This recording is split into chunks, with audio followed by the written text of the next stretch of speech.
Sieht irgendwie nicht mehr so frisch aus. Ich bin der Philipp und erkläre euch heute, wie ihr schnell und einfach einen Schaltzug am Mountainbike wechselt. Das Ganze erkläre ich euch am Beispiel von der Shimano 7-Speed Schaltung. Das ist hier ein Jugendfahrrad. Das Ganze funktioniert aber auch so an jeder anderen Schaltung. Jetzt schauen wir aber erstmal rüber und gucken, was wir für Zutaten brauchen. Als erstes braucht ihr natürlich den neuen Schaltzug mit einer entsprechenden Ummantelung. Dann eine Kneifzange, die brauchen wir dann später, um den neuen Schaltzug zu spannen. Hier eine spezielle Zange zum Zuschneiden von der Schalthülle. Die greift dann so um, dass die nicht zerquetscht. Und dann, abhängig davon, hinten am Schaltwerk, wie euer Schaltzug fixiert ist, entweder so einen Maulschlüssel.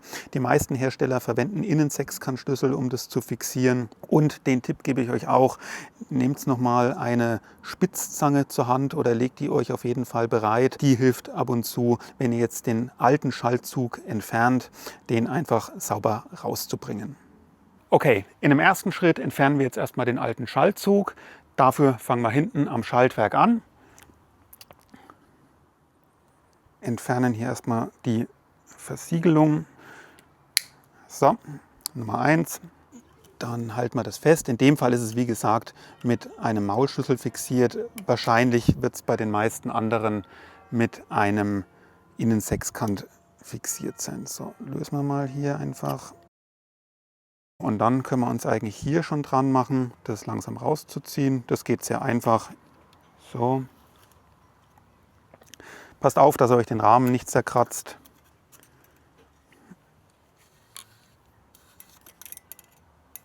Erstmal bis hierhin und jetzt müssen wir in einem nächsten Schritt vorne an den Schalthebel und das ist jetzt bei dem Beispiel, was ich hier habe, sicherlich ein bisschen spezieller. Hier müssen wir nämlich ausnahmsweise die Abdeckung von der Schaltung abnehmen.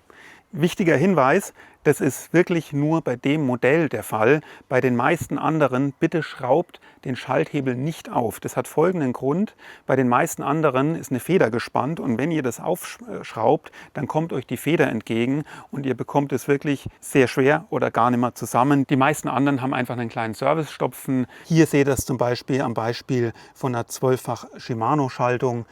Das ist diese Abdeckkappe hier und wenn ihr die runterschraubt, dann seht ihr direkt das Kopfende vom Schaltzug und könnt ihn einfach hier direkt nach hinten rausschieben. Hier muss ich jetzt leider wirklich das Ding aufschrauben. Gut, dann gehe ich jetzt hier mal rein. Das ist hier an dem Beispiel einfach mit einem Kreuzschlitz fixiert. Die sind auch recht locker, weil das ist einfach Kunststoff. Jetzt bitte auch nicht exorbitant fest zuziehen später, damit der Kunststoff nicht kaputt geht. Das dürfte schon reichen. Ja, in der Tat. Und wie ihr seht, seht ihr jetzt hier das Innenleben.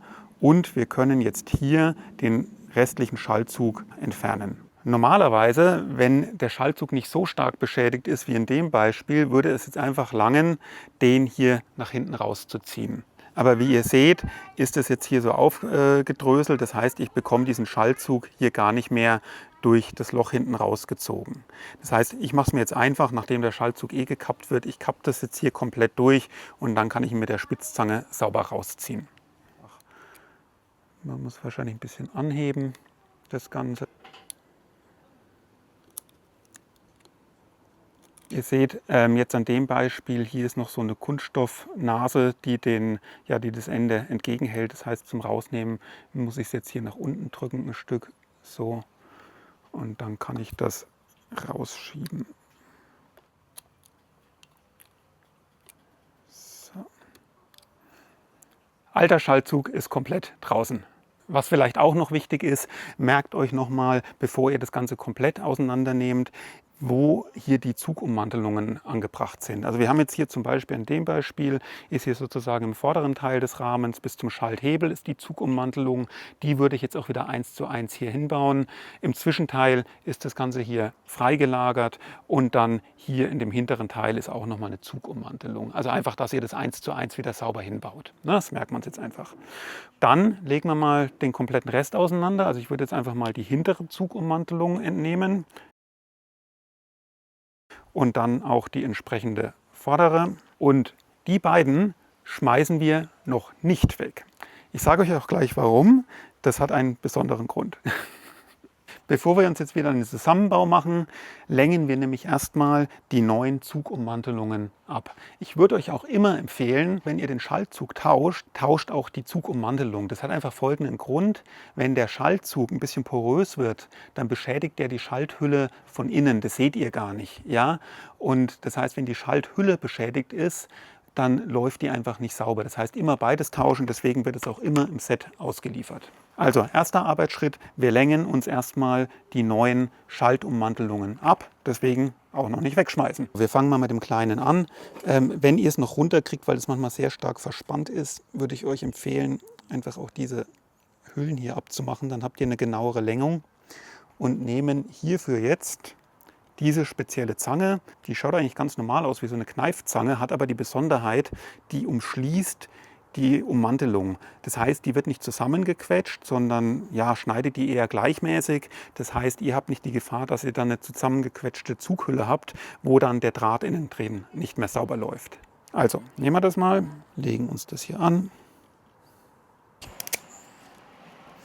Dann würde ich euch immer empfehlen, das hier so ein bisschen wieder zurechtzudrücken. So, Nummer 1 haben wir. Und beim zweiten machen wir es genauso.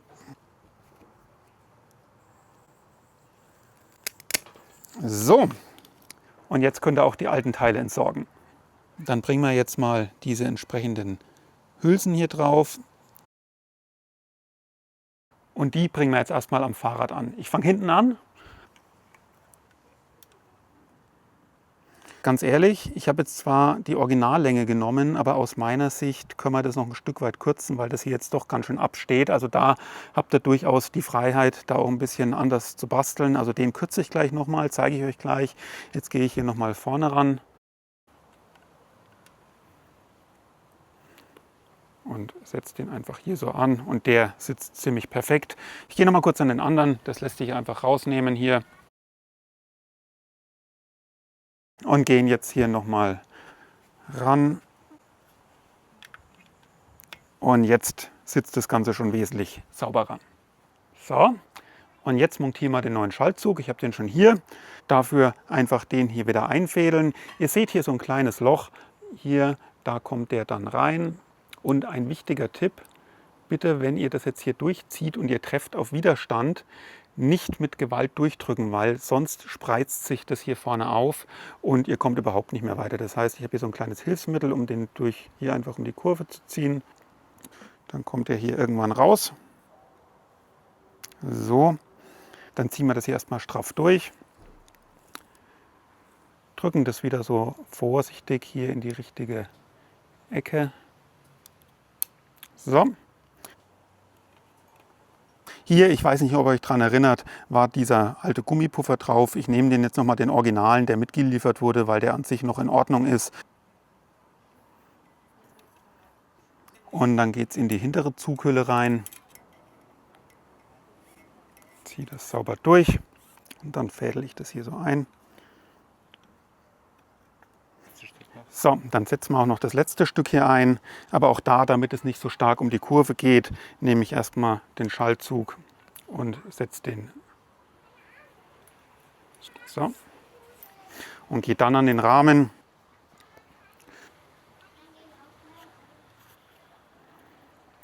Und gehe dann hier rein. Und in einem letzten Schritt klemmen wir jetzt noch den Schaltzug ins Schaltwerk ein. Und zwar, ich weiß nicht, ob ihr das hier genau sehen könnt, hier gibt es so eine kleine Nut. Hier, da wird es dann Ganze durchgefädelt und gespannt und dann fixiert.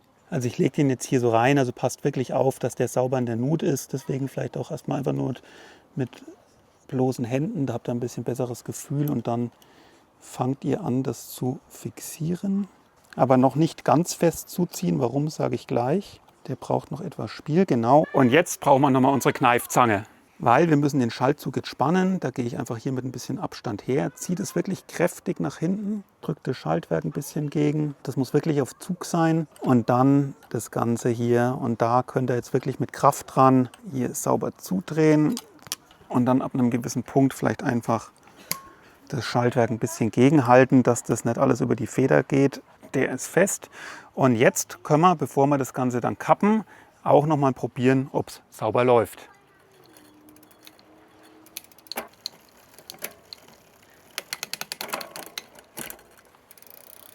Schaut gut aus, würde ich sagen. Dann machen wir jetzt noch die letzten beiden Arbeitsschritte. Dann kappen wir mal unseren überflüssigen Schaltzug, weil keiner will mit so einem Meter überflüssigen Kabel durch die Gegend fahren. Also gehen wir hier so ein bisschen mit Augenmaß ran. Nehmen hier wieder idealerweise diese Ummantelungszange, weil ihr seht, das splittert dann auch nicht oder spreizt den Zug nicht auf. Nehmen nochmal unsere Kneifzange gleich, fädeln das jetzt hier erstmal so auf. Hier folgender Tipp.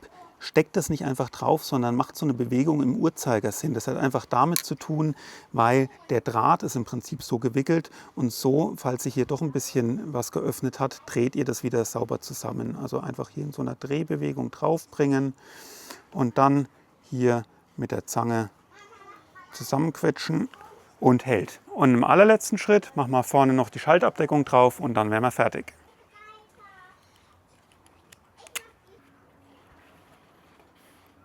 Hier bitte wirklich aufpassen, nicht zu fest zuzuschrauben, weil das ist Kunststoff, nicht, dass ihr hier irgendwas zerdrückt.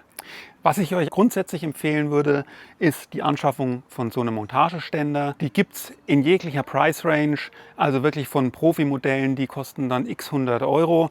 Braucht man jetzt nicht unbedingt, gibt es auch ab und zu bei Discountern im Angebot, aber es ist einfach, wenn man ab und zu am Fahrrad schraubt, tut man sich wirklich sehr viel einfacher, ergonomisch sauber arbeiten zu können, gerade wenn man dann hier in dem unteren Bereich vom Fahrrad arbeitet. Den hier habe ich jetzt mal unten in der Videobeschreibung verlinkt, also schaut mal, ob er euch taugt, ansonsten irgendwas anderes. Das war es auch schon wieder. Ich hoffe, das Ganze hat bei euch genauso gut und einfach funktioniert wie bei mir hier gerade. Schaut ein bisschen auf die unterschiedlichen Schaltungsmodelle. Also wie gesagt, das war jetzt hier ein bisschen ein speziellerer Fall an einer 7-fach-Schaltung. Die ist nicht so weit verbreitet. Aber die gängigen Schaltungen wie eine SRAM Eagle GX oder irgendwelche Shimano-Schaltungen, da muss man in der Regel gar nicht die Abdeckung abnehmen, sondern da gibt es so eine Art Serviceöffnung, wie ich es vorhin gezeigt habe. Jetzt wünsche ich euch erstmal viel Spaß beim Biken. Lasst mir ein Like da, würde mich riesig freuen, oder abonniert meinen Kanal. Ich freue mich aufs nächste Mal mit euch. Ciao, Servus.